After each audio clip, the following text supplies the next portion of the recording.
Assalamualaikum warahmatullahi wabarakatuh. Perkenalkan, saya Indira Putri Nurfadila dengan NIM 090 dari kelas 4C Program Studi Pendidikan Guru Madrasah Ibtidaiyah. Jadi, pada video kali ini saya akan memaparkan 12 materi yang sudah kami pelajari selama satu semester pada mata kuliah Bahasa dan Sastra Indonesia. Baik, untuk memanfaatkan waktu, kita langsung saja ke pembahasan yang pertama. Pembahasan yang pertama ini dipaparkan oleh kelompok 1 mengenai deskripsi benda. Jadi pada deskripsi benda kita membahas mengenai karakteristik kata benda.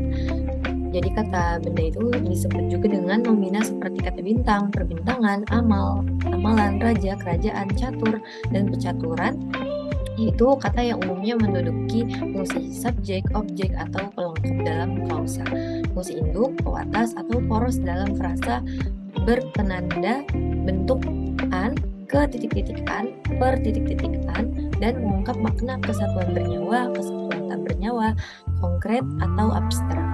Kemudian kami juga membahas, pada materi ini kita juga membahas mengenai kata benda konkret.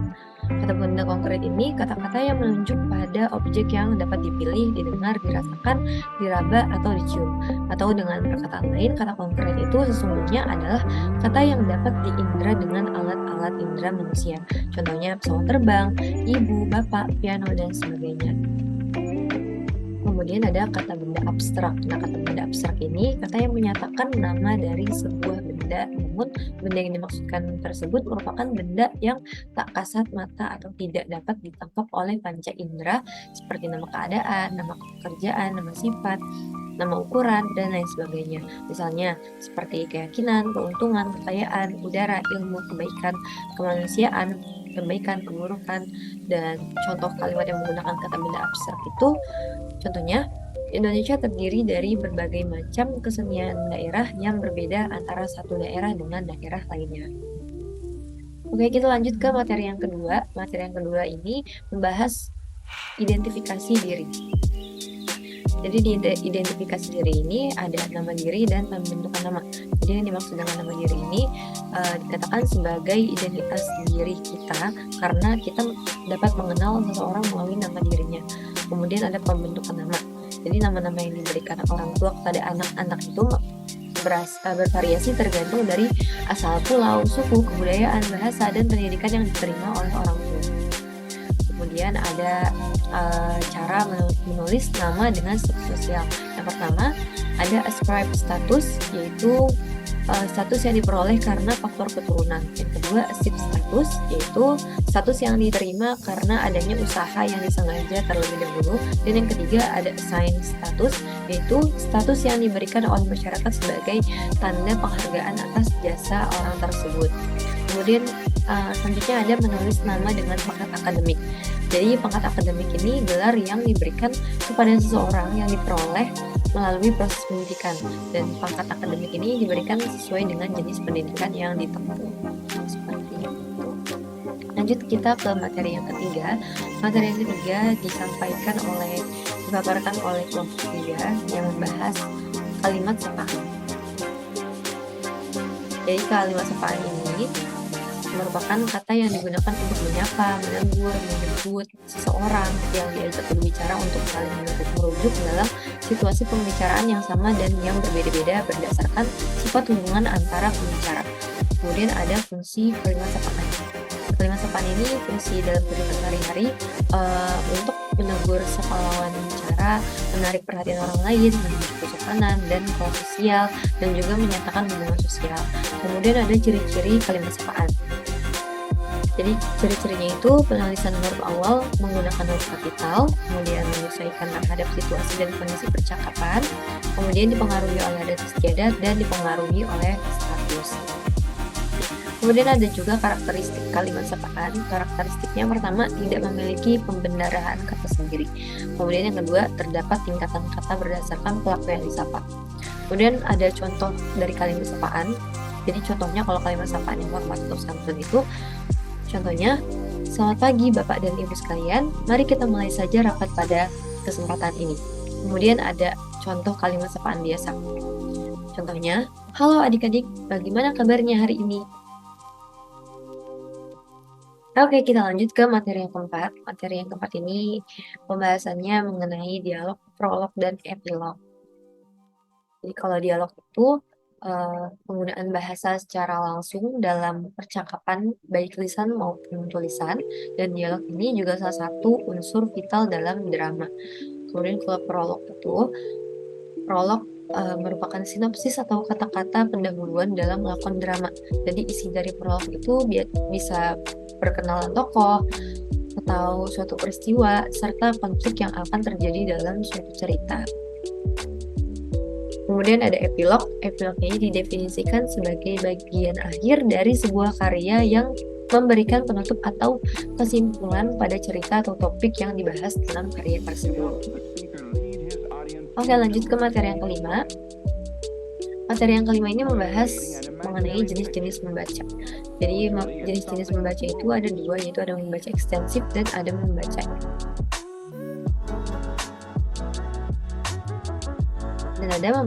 intensif. Oke, kita ke membaca ekstensif terlebih dahulu. Jadi yang dimaksud dengan membaca ekstensif itu ialah membaca sebanyak mungkin teks bacaan dalam waktu sesingkat mungkin. Ini menurut Tarigan. Dan tujuan dari membaca ekstensif ini juga untuk memahami isi yang penting dengan cepat secara efisien. Kemudian membaca ekstensif ini dibagi lagi menjadi 3 macam, yaitu ada membaca survei atau survei reading, kemudian ada membaca sekilas atau skimming, dan juga ada membaca dangkal superficial reading. Jadi yang dimaksud dengan membaca survei atau survei reading itu ialah sejenis kegiatan membaca dengan tujuan untuk mengetahui gambaran umum, ihwal, isi atau konten, serta ruang lingkup atau scope dari bahan yang hendak kita baca. Kalau membaca sekilas atau skimming, ini merupakan sejenis membaca yang membuat mata kita bergerak dengan cepat melihat dan memperhatikan bahan tertulis untuk mencari dan mendapatkan informasi secara tepat. Nah, sedangkan membaca dangkal atau superficial reading itu kegiatan membaca untuk memperoleh jenis pemahaman yang dangkal atau tidak terlalu mendalam dari bahan bacaan yang kita baca. Kemudian ada membaca intensif. Kalau membaca intensif ini program kegiatan membaca yang dilakukan secara seksama. Jadi dalam membaca intensif ini, para siswa itu hanya membaca satu atau beberapa pilihan dari bahan bacaan yang ada. Dan program membaca intensif itu merupakan salah satu upaya untuk menumbuhkan dan mengasah kemampuan membaca secara kritis. Terus membaca intensif juga dibagi lagi menjadi 3, yaitu ada membaca teliti atau close reading, terus membaca pemahaman, atau reading for understanding, kemudian ada membaca kritis atau critical reading, dan ada membaca ide atau reading for ideas. Kita lanjut lagi ke materi yang keenam. Materi yang keenam ini membahas mengenai puisi. Di puisi itu merupakan ragam sastra dengan penggunaan bahasa yang masih terikat oleh mantra, irama, penyusunan larik, bait, atau rima. Dan ciri-ciri puisi itu bisa dilihat secara sederhana melalui 3 hal yang menentukan kelahirannya, yaitu dasar ekspresi, teknik ekspresi, dan bahasa ekspresinya.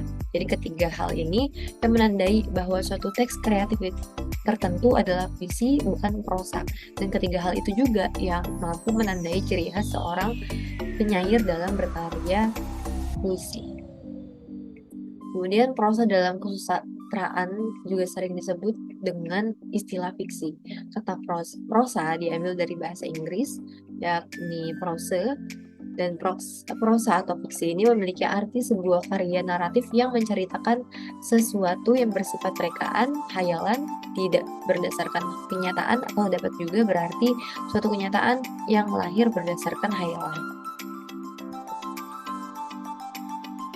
Selanjutnya kita ke materi yang ke-7. Materi yang ke-7 ini membahas menulis tegak bersambung. Jadi menulis tegak bersambung itu bisa melatih siswa agar dapat menulis dengan cepat, tulisannya bisa lebih indah dan rapi, serta tidak memungkinkan anak menulis terbalik-balik. Kemudian ada pengenalan buku tulis halus.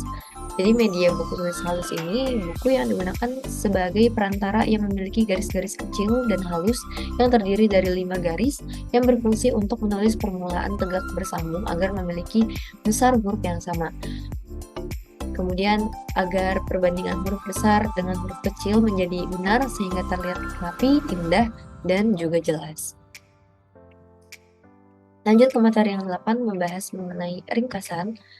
Dari ringkasan ini, hasil kegiatan meringkas atau merangkum. Ringkasan bisa diartikan sebagai suatu hasil merangkum atau meringkas suatu tulisan atau pembicaraan menjadi suatu uraian yang lebih singkat dengan perbandingan secara proporsional antara bagian yang dirangkum dengan rangkumannya. Kemudian ada ikhtisar. Nah, ikhtisar ini penulisan pokok-pokok masalah yang penulisnya tidak harus berurutan. Boleh secara acak atau disajikan dalam bahasa pembuat. Dan ikhtisar ini juga berfungsi sebagai garis besar masalah dalam sebuah wacana yang berukuran pendek atau sedang. Kemudian ada cara yang bisa kita lakukan untuk membuat ikhtisar, yaitu langkah-langkahnya. Yang pertama, membaca beberapa kali naskah asli, minimal 2 kali.